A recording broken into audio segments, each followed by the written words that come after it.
Hello, today Emily and I are going to have another chat about developing emotional intelligence in children and empowering them to become more self-aware and more in the driver's seat of what they're experiencing, and empowering them with the tools to navigate their emotional, sometimes storms that they experience, and that are triggered through the different things that children have to navigate at different phases of their life.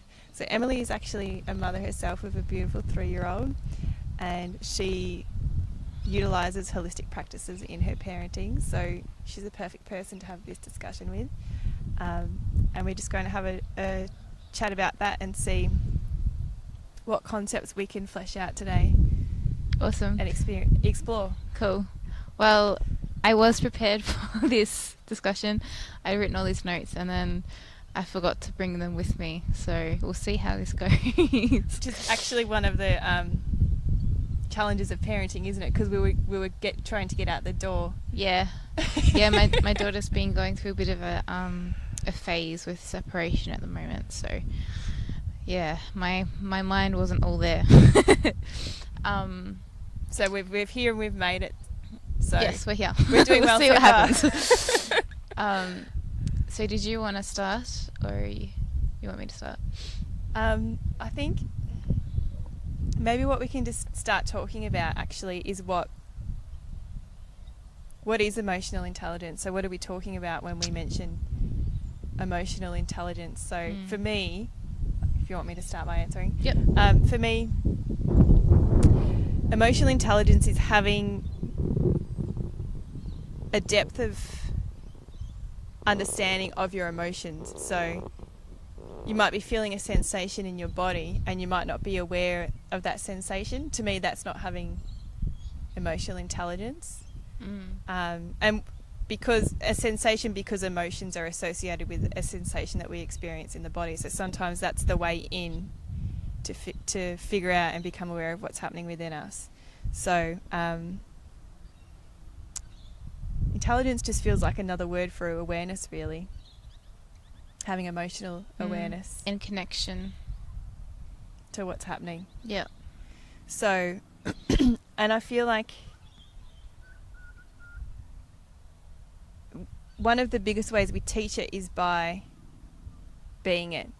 Yes. I think that was my first point, was to model empathy, model being aware of your own feelings in front of your child or other children that you're looking after, because a child isn't going to learn what you're telling them unless you're also practicing. Oops.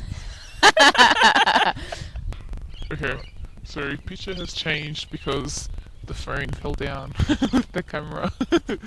We're recording in the park, by the way. Improvising here. Okay, so where were we? Yes, modeling emotional intelligence. And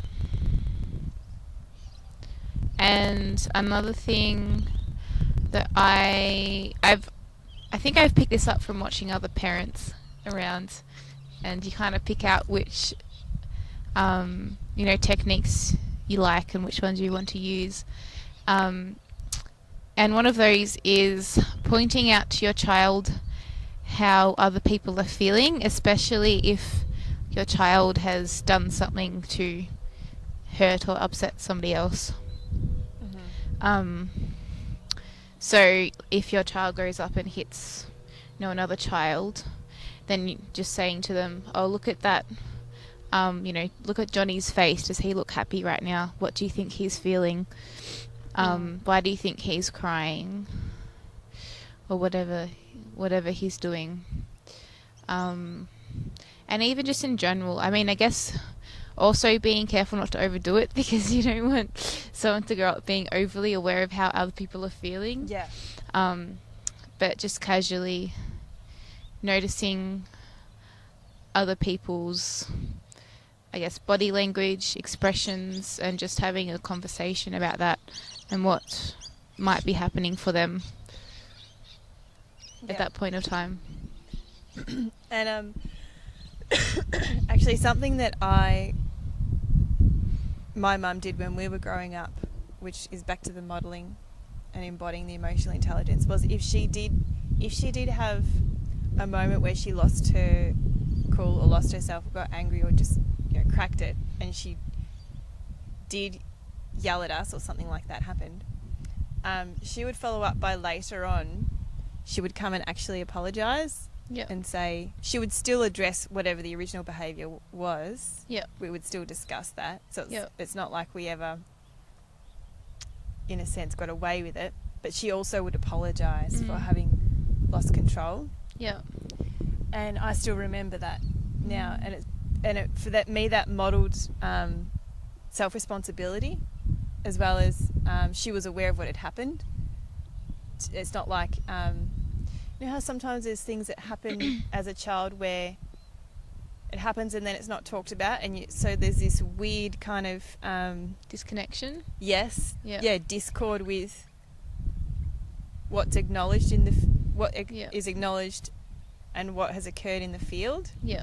And you're still, it's a bit like, oh, You need to process it, but you don't Yeah. understand what's and happened. You Yeah. kind of go through like there's these weird rules that get made Yeah. in our childhood, which sometimes we're still operating from actually, That's true. and relearning. But yeah, so back to that original point, yeah, her apologising for having lost the control, I feel like is a huge part of why I've been able to have that self-responsibility for my emotions and awareness, and that was a way it was modelled to me. Yeah, that's helpful also to know that that was helpful for you. I actually did that today. I've been flipping back and forwards about coming back and apologising, only just because I would prefer to remain constant and not to have those big outbursts. But when you can't control yourself to that level all of the time, I think having that option of being able to explain what was happening for you and apologise for any effect that had on the child is also really helpful. So today, I don't even know what was happening for me, but everything just kind of was really overwhelming for me. And I walked away and I shut the door just so I could work like I needed to work and focus on something for a little bit without anybody making me even more overwhelmed. And my daughter got really upset because she doesn't like having the door shut and having that separation. She wants to know that she can come in and out.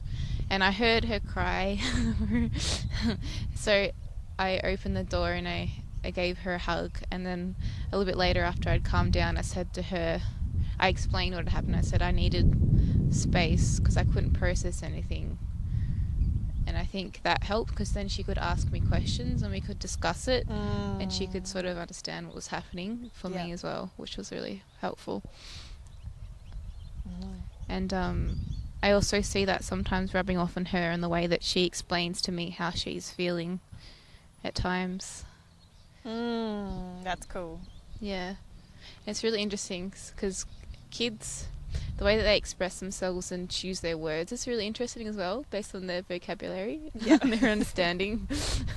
So it's interesting sometimes just to observe. Yeah. And I feel like it's not really, having emotional intelligence isn't about being perfect in every moment either. It's important, I think, when we do, I don't even know if I want to call it slipping up or a mistake, because it's part of being human, it's part of the human experience. But when those moments happen, losing control. Yeah. It's more about it's also about what we do with that in that moment, like the following up. Yeah. And actually calling it what's just been experienced, so it doesn't go Become a belief. unprocessed. Yeah. I love that. I can't remember who wrote. There's a particular book with a quote in it. That's so vague, I know. And I posted it on probably the Instagram page for Australian Natural Nanny Network before. And it just talks about that space that you have between, like, before you respond or react to a situation, and how you have a choice there. Which I find is really interesting, because even if you have gone to that point where you've kind of lost control or had an outburst, even after that you still have a choice. You don't have to just push it away, but you can also come back and help process it for everybody involved as well. Yeah, that makes sense. Yeah. I like that. So maybe we could also talk about not just parent outburst or something else as well. So when the child is actually distressed and experiencing something where they're not in control, and different strategies to help navigate when they're having one of their little storms. To them it's not little, so maybe to us it's like a little storm, but for them what they're experiencing in that moment is so intense. You know, sometimes these emotions can be intense for us, and we've got more time on our side and life experience and hopefully some strategies and brain development as brain well. development but for them it's, you know, just overwhelm of whatever emotion they're experiencing at the time. So different strategies for navigating through that. Well, the first thing that comes to mind for me, like the first thing that you need to do as the primary caregiver, is to make sure that you yourself are centered. Because if you're coming to that child from a place where you also have emotions going on for you, you're not going to be in a good place to help the child process those, and the child needs you to be centered and to be grounded and to be calm, so they can cling on to you and know that it's okay, and that you've got them, and then they can hold on to you for their security in that moment, and they feel safe to be able to process whatever's going on for them. And actually, whilst we're on that, I want to elaborate on that a bit, because something I've noticed that occurs when I do that. So I do it the majority of the time now, because with practice and time I've gotten better and better at being able to drop into that space when that's happening. But when I'm in that space of calm and love, like dropping into my heart and holding the space for the child to have their experience, sometimes it can seem like it's actually getting worse, not better. So what I've noticed is the crying, like I drop into that, their crying can actually get louder, or the anger can get more intense. So it seems like it's not working. But what I feel is going on, they feel how safe that space is, and the depth of the emotion is able to actually be expressed. And You're come giving through. them permission to be able to express it. Exactly. So they're processing it, they're releasing it. And then they come through it, you know. But sometimes it gets worse first. Before it gets better. Definitely. Another strategy I use is to acknowledge the child's feelings. So sometimes I'm a little bit torn with this one too, between labeling their feelings when you might not know exactly what they're feeling. So sometimes I just give different options. I'll say, can you tell me how you're feeling? Are you feeling upset or angry or hurt? Or, you know, I'll give them a few options so they can choose which one they feel, because I don't want to say, oh, I can see that you look angry, when they're actually just, you know, sad or frustrated. But I also find giving them the options also helps them, I guess, build their vocabulary, because sometimes, for younger kids especially, if they don't have the vocabulary, they They can't Yeah. express. They don't have the tools to be able to tell you how they feel. So you need to also give them those tools. And I haven't actually done this, but another thing that's come to mind is also to help the child bring awareness to where in the body they feel it, the emotion. Yeah. And perhaps if the emotion has a colour or a shape or a texture, just different ways to Acknowledge it so that it can be released. yeah. And sometimes I find the strategy of either whether it's an older child where they've told you, I feel frustrated or upset or sad, or it's like the way you just explained with you've given them a few options. They've said I feel angry. Sometimes as soon as that's identified, it already starts to release because it's been acknowledged. Yep. And it's already starting to dissipate as well. So I guess what that's doing is bringing their awareness to guiding them to bringing their awareness to what's happening and what they're feeling and experiencing. Yeah. Where before, without that interaction, it would just happen subconsciously, wouldn't it? And it would, every time it happened, it would build and have layers and layers on top of it, and it'd be harder to access that root experience where it all began. Yep. That's so true. Or there's so many different modalities and therapies that we can use now to get there. But why not start in childhood Exactly. if you can? Exactly. Stop yourself from building all those beliefs or and coping mechanisms and yeah. I have a question for you, because this all sounds lovely if you can have the one-on-one time to spend with a child. But what if you have another child or multiple children around and you can't give that child your full attention in that moment? Yep. I have had that experience because there's a job where I have 3 children. And I think I used this example in our last podcast, but Okay. I'm going to use it again because it answers your question. Yep. So Sure. I had the 3 of them, at the breakfast table actually I had 2 of them at their breakfast table having their breakfast, and we've got to get the oldest one to kinder by a certain time. And one of the children was having a sensitive morning. So, and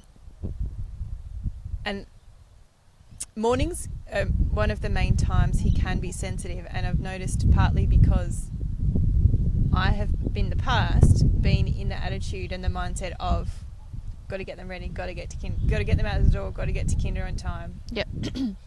And probably partly because they're not my children, so that plays into it as well. If you're a nanny or a caregiver, you almost put more pressure on yourself because it's on you if you don't. More of an expectation. Yeah, to get there on time. Not that there's no, and I just have to say there's no pressure from the family. Yeah. This is my. Yeah. And so he was having a sensitive morning and he didn't want to do it. I don't know what had unfolded before I got there or whether it was since I arrived, but basically he didn't want to do anything. He just had he had emotions coursing through him that he needed to process and release and be with. So that meant no space for getting dressed or having breakfast, because that's when you're in that space, you're almost in survival mode. Nothing else matters really. So he went to his room to cry, which is what he does. He goes and sits on his bed and gets his comfort toy and holds it, and he cries to release the emotion. But I've got a baby in a high chair feeding him breakfast and a child to get ready for kinder, so I can't be in the bedroom and in the kitchen at the same time. So what I did was, which is what I do when he goes to his room to have his cry, I just go and appear in the doorway, so he knows I'm still available to him, even though Yep. I'm not physically sitting with him. Yep. And I always, even though every time so far he's said no, I always offer to sit with him. Yep. So, would you like me to sit with you? And he, like, every time he screams no, but I still offer, Mhm. because I feel like him knowing that offer is there is important. Yep. And then I ask him, would you like me to leave you alone? And he says yes. Okay. So then I went back to the kids, and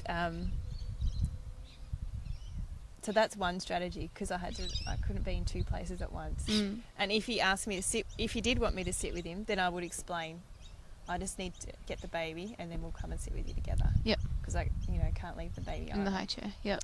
So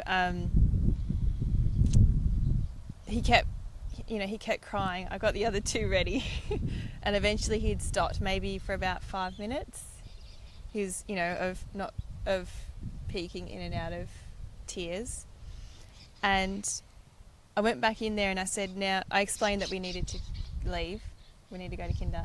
And I just said, I just made it silly, I just said, do you want to just put your clothes on over your pyjamas? You still got your pyjamas on. Do you just want to put a jumper over your pyjama? And then he started, over your pyjama top, and he started laughing. Yep. So, because in that time and space, there wasn't the time for processing the emotion, because we did have to get out the door. Yep. But I still allowed him to cry. I didn't tell him to stop or get angry myself, which would have fed the emotion. Yep. Does that answer your question? It does, but I guess every situation is also unique, isn't it? Definitely. Yeah. Yeah. Like I have experience looking after 3 kids before, where the eldest had some big feelings and she started calling one of the other kids things like naughty and stuff, because she had, feelings inside of her, or pain or whatever it was, and she didn't know how to deal with that. She just projected it onto somebody else, I guess. Which is something that, some adults do, which is, well, to me it seems sad. Yeah. And it's the reason why I do this, and that's probably why you do it too.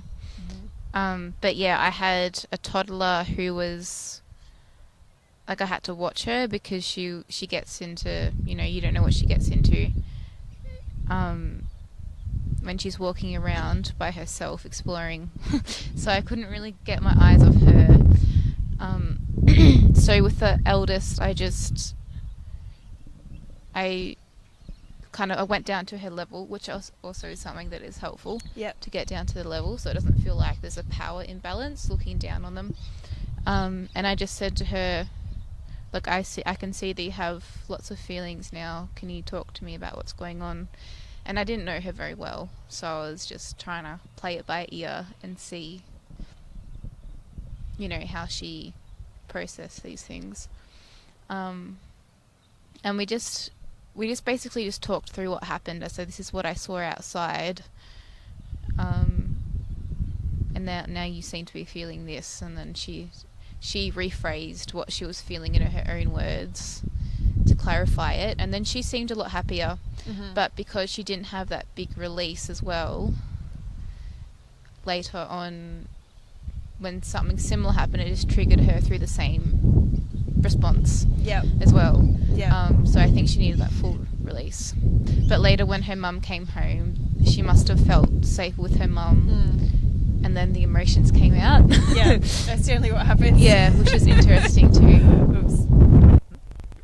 Yeah, because I think also there's a difference between they've got a genuine emotion that needs to be processed and released, and they're just tired as well. Yeah. They just need to sleep. Yeah. So even that, those, I think, beneficial for them to be aware of and tuned into when they're tired. I know so many times for me growing up, whenever I had feelings, I was always told, oh, you're just grumpy because you're tired. Yeah. And it's interesting now, I mean, I guess this happens with everybody, that when you get tired, you can't control your feelings as much, so they're more likely to come out. That's true. Yeah. But when I'm tired, I'm always like, when I have feelings, I'm like, oh, no, I just need to have a sleep. And then I'm like, no, I've got feelings. I need to acknowledge those first and then have sleep. Yeah, that's a good point. Yeah. Which is potentially why sometimes when we ask them, are you tired? And they get frustrated with us. Yeah. Is because we're not acknowledging what's going on. Yeah. We're trying to maybe sweep it. Mm. Because you're right, that happens a lot. You hear that a lot, children being told that they're just tired. Yes. Well, maybe it depends on the age. You know, if they're pretty little, maybe they do need the rest. Yeah. To then be able to. Yeah. Have if it's a little baby or. Yeah. Yeah, it's 18-month-old. bit of a fine line, I guess. Which is probably, again, down to us. Sometimes I think it's coming down to intuition and instinct on what to do in any given moment, because like you said, every situation and scenario is different and every child is different. Yeah. And we're different, even on different days. And your circumstances or stresses on that day are different. So, I remember, hopefully my sister doesn't mind me sharing this story. I'll check with her before we can maybe cut it out if I'm good at editing. I remember she called me once, so this is going back a long while. I think my niece was about 18 months old, and it was just the two of them home alone, so her partner was out, and she called me saying, you know, my niece was crying, my sister was also, they were just both crying. And she said, I don't know what to do, we just both can't stop crying. And I said, well, the first thing that came to my mind was to get in the water. I said, because they had this big, beautiful spa bath at the time. Mm-hmm. So go and run the bath and just get in the bath together. Yeah. The novelty of being in the bath together, and also being in a nice hot bath is calming anyway. Mm. So she did that, and she called me, and she's like, she was still a little bit emotional herself, but she said, Maddie, stop crying. And it's the heightened energy they were in before had dropped. Yep. So sometimes it's also finding a way to get to a space where you can then do something about or process what was happening. So you're a bit more centered. Yeah. Yeah. Sometimes there's another step to get there. Yeah, that's true. Yeah. Good point. Now, I can't remember if I have any other points that I wrote down because I don't have my paper with me. But I feel like that's everything in my toolbox. Yeah. Me too. I'm just trying to think if there's other scenarios or questions that could pop up for people.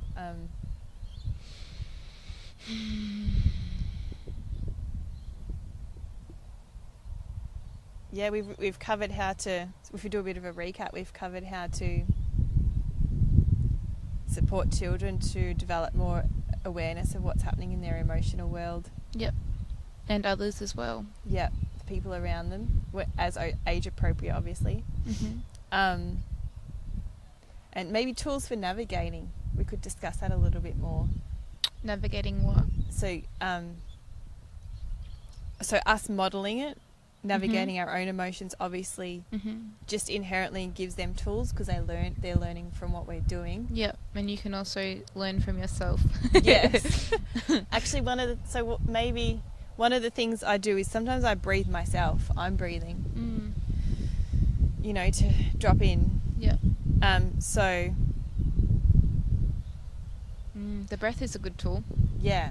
I know we said at the start, it's not necessarily what we tell them to do or what we teach them to do. It's more about what we embody and do ourselves. But maybe we could still talk about, we could encourage them to breathe. I actually do use that. I'll get them to put their hand on their belly and try and make their hand move when they breathe in. Yeah. It's a good centering tool. Yeah, and then feel their hand move again when they breathe out. And sometimes it's very cute watching a little kid try to breathe in deeply. You know, they do this whole Yeah, exaggerated. through their mouth, and Yeah. it's very cute, but it works Yeah. in most situations. It just brings their awareness inwards. Yeah. Yeah. To the present moment. Yeah. So breath, finding a way to centre, like suggesting my sister and niece hop in the bath. Letting them know we're there. You know, I'm here. Yeah. Do you want me to sit with you? Do you want me to go away? Yeah. So if they can't find their own centre, you being their centre. Yep, for sure. I also, because the bath, I mean, you're bringing in the element of water, and also the like a new sensation, which can be helpful for grounding. So, also like putting your feet on the grass could be grounding. I mean, it's also physically and literally grounding. Trying to think of other things. Something that's not, because distraction I find is bringing your awareness away from yourself. So I often see parents or caregivers, if the child is really upset, they'll be like, oh look at the bird over there, and try to distract toys. them. Yeah, look at this, because the adult is uncomfortable with the feelings, so they're trying to stop that. But having a similar sort of distraction but brings your awareness inwards can be really centering and grounding. And then you're in a place where you can more effectively look at what you're feeling, because your whole nervous system is calmed down. Yeah, and you can see more clearly. Yeah. Because you're... Oh, maybe actually it'd be good to talk about that. So when we're triggered, it's really important. I saw you do this and I was like, yes, that's it. When we're triggered, our amygdala flips and our higher order thinking is completely offline, and we're literally dropped into the reptilian brain, which is only concerned with fight, flight or freeze, survival. So we can't, nothing else matters when you're concerned with surviving, obviously. So it's really hard to talk, like especially for young children. If a child's really upset and you're saying, talk to me, what happened, it's not going to be very helpful for them, because they're not in the state where they can access that part of their brain to talk about what happened. So they just need to either cry, express themselves and somehow, or be able to center themselves so they can breathe. Yeah.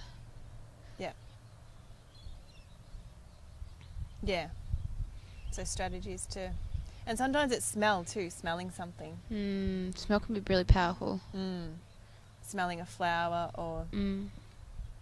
Actually, I might share a story from when I was teaching. I had a child who... he was showing a lot of... pretty much every sign of Asperger's. He wasn't diagnosed yet, but I used strategies as if he was, because they worked. So one thing that happened one day was he had... Other kids would poke and prod him to kind of get him to react, because I think, they found it funny when he would snap and get angry.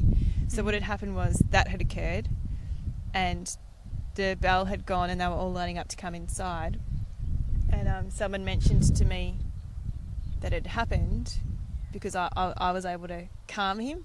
So got outside quickly, and I actually, like you said, getting down to their level. So he was grade 3, so he was 8 years old. You can imagine the height.